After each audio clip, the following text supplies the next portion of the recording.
Hello, greetings from Verona, New Jersey. I'm Guy Hutchinson. This is Pointless Nostalgia.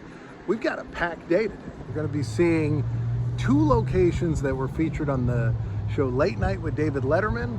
I used to love when he would do a remote where he would drive out to a place, do a lot of weird things, do a lot of weird comedy. So we got two of those, and in between them, we're going to stop at the birthplace of President Grover Cleveland. Because it's on the way. Why not? Look at this mural behind me. Look at this. You got like the beautiful sun, you know, like, I don't know, plants, flowers.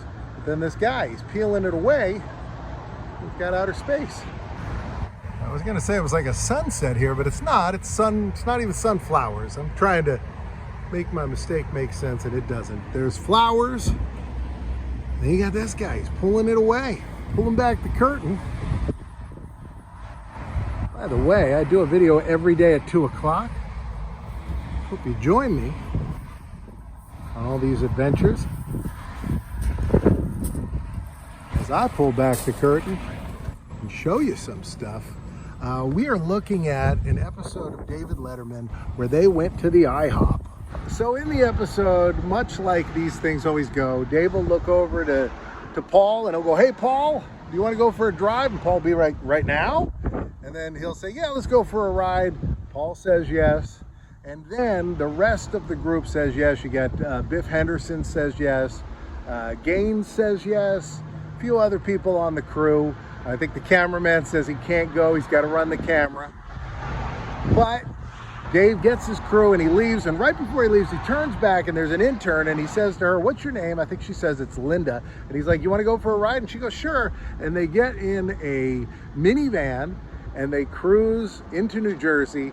They come right here, and this is where they ended up. And they were on their way to the International House of Pancakes. Unfortunately, it's not here anymore, but I'm going to show you all the stuff we can match up and show you where Paul Schaefer gleefully pranced into an International House of Pancakes. So after they exit New York City, we see the van pull up. It was right here.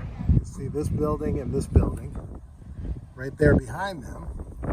And then they pulled into the parking lot, which was right here. This is what's here now. There's no IHOP. They pull into this parking lot and they all start getting out of the car right here with this in the background. You can see whatever was here, this house, this is gone now. Now they have this Verona Inn, which actually looks appropriate to the building next to it. But these buildings over here, including this beautiful house, all the same as they were back when David Letterman was right here, standing here in the parking lot.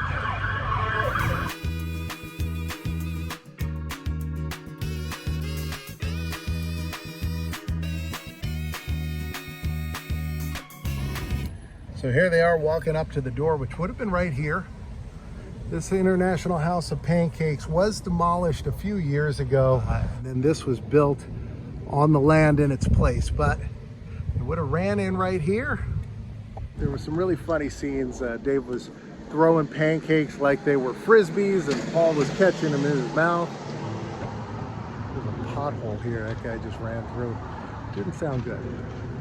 Paul's catching pancakes in his mouth. One of the guys is using pancake syrup as a kind of hair gel. You also see Dave pull a necklace out of one of the pancakes and then give it to Barbara. I always found it funny that they had no problem, you know, the IHOP let them come here and they had no problem pretending that things were in the food. They do this a lot when he would do those remotes. He'd kind of make you not want to eat at those places. But yeah, he pulled a necklace out of it. They had a lot of fun. He took the pancakes at one point. I think the funniest gag in the whole thing is he takes the pancakes and he puts them inside the intern's jacket to give her those puffy shoulder pad sleeves that women used to have back then. But that all happened right here. And then they all came out and the chefs followed behind them with lots of packaged food for them as they got back on the road, went back to the studio. I always wondered, like, when they did this, it had to be planned in advance that they would all wear the same clothes on both occasions. And sure enough, they did. They show up back in the studio, and that was the end of the bit. But it all happened right here. And I love just thinking that all those years ago, David Letterman and all them were right here in this spot eating some pancakes. All right, we're gonna go right down the road to West Caldwell, very close, like a mile and a half. And we're gonna stop at the house of Grover Cleveland. So here it is. David Letterman was right down the street from Grover Cleveland's birthplace. Apparently a free tour is just about to take place, so I'm gonna take part in it. Remember the Letterman where he went and ate every Dunkin' donut? Wasn't here.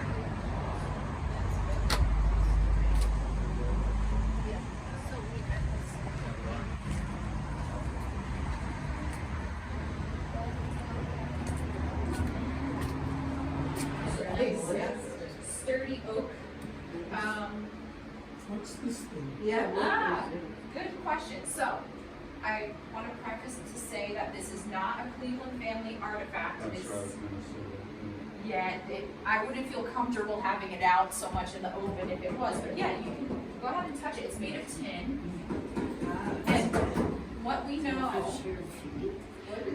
well, what we know is the Cleveland family took their baths in the kitchen. And Saturday nights, that was their only time to have a bath. And they would sit their rears on the seat. And then they would ladle water on them. Oh my goodness. It was very popular. Went through, I believe, quite a few editions within its in a few years. You can see this is the 12th edition here. Women were using this when they started. Well, that was very neat. So we learned about how he bathed in the kitchen area. There were 2 other rooms that we saw, and you weren't allowed to film in them. So if you come by, check it out. They have a piece of his wedding cake, as well as some of the outfits he wore and other things. Very interesting. Great tour guide. So all right, we saw this. We got one more location from a David Letterman remote. So let's go. We're gonna get some lunch while we're there. Here we are at the Connie Chung service station. Look at this.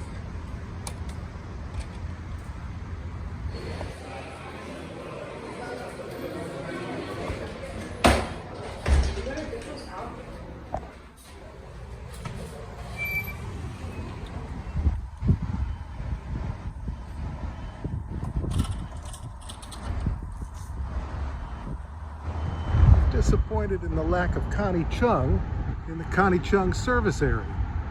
Expect like a Connie Chung mini museum in there. A golden Connie Chung microphone or something. They started doing this a couple of years ago. Governor Phil Murphy, whose picture you saw on the inside, he wanted to have famous New Jerseyans on all the service areas. Some of them, like the Frank Sinatra one we went to on the Atlantic City video, they have some memorabilia. The Bon Jovi one has a real guitar and a gold record. The Frank Sinatra one is kind of like replica stuff, and I think 1 record album. But they got nothing here. Come on, put something for Connie Chung.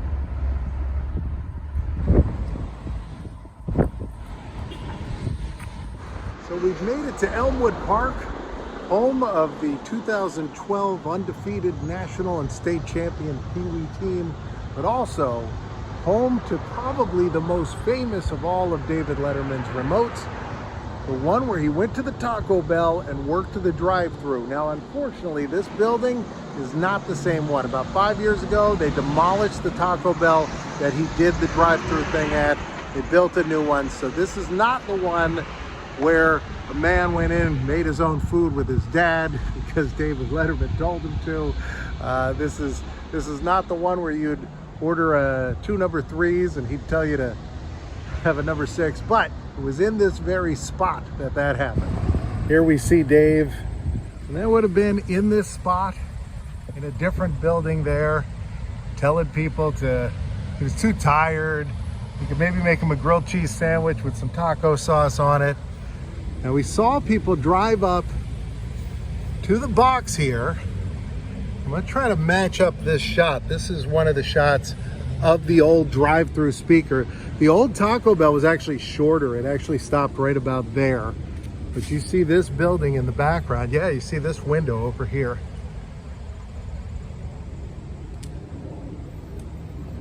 These little babies making food over here.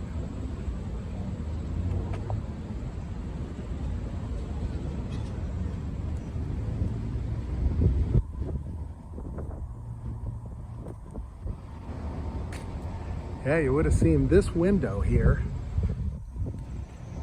in the background. Was it this one? Actually, no, it would have been here because you can see this garage door.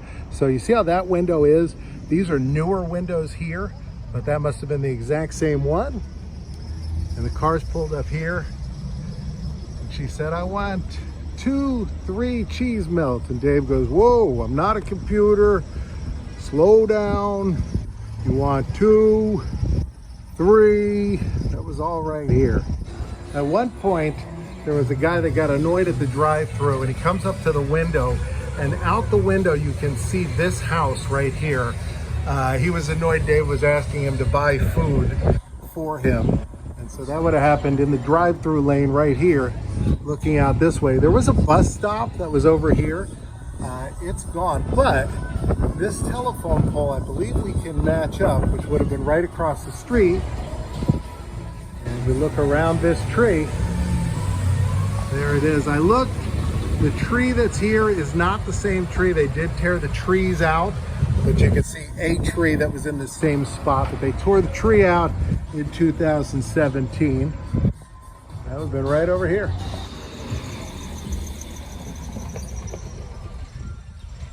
I'm willing to bet that they've changed out the fountains, but the fountain where that man stuck his head under, that was in there. Back there was a lady who was trying to order her food, and Letterman wanted her to order him a burrito because he said that he wasn't, as an employee, allowed to order his own food. And then finally she gets fed up and pulls away, and the next guy pulls up to the machine, and Dave goes, hello, and he goes, she's already gone, Chief. And that happened here. Actually, they took that guy and his car, and they had them taken to the Ed Sullivan Theater. They put the car on the stage with the guy in it. He repeated the line, and everybody went crazy. And that was all right here.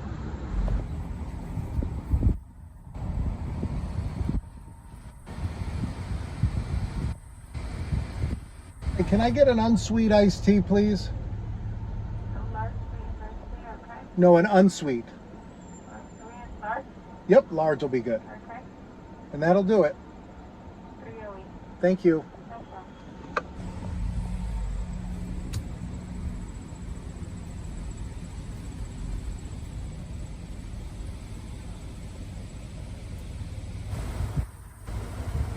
It's not as good as sticking your head right underneath the fountain, but what are you going to do? Here's a look at the whole spot. And just think, David Letterman in that spot. How about the biggest damn burrito you ever laid eyes on in your life? You know this. How about a burrito so damn big we gotta strap it to the roof of your car? How about that, sir? Would you like that? Well, I hope you enjoyed this one. This was a lot of fun. Got some David Letterman stuff. Got to see where a president was born, sort of. Well, I saw it. It was 2 rooms away from where you guys were allowed to see it. You saw where a president bathed when he was 4 years old. Right now, a box is going to pop up here, and a box over here. I'm in both of them. You can choose either one. I don't know what I'm doing tomorrow. I think I'll be in the basement. I'll record something for you. So you just tune in tomorrow at 2 o'clock. I'll see you then.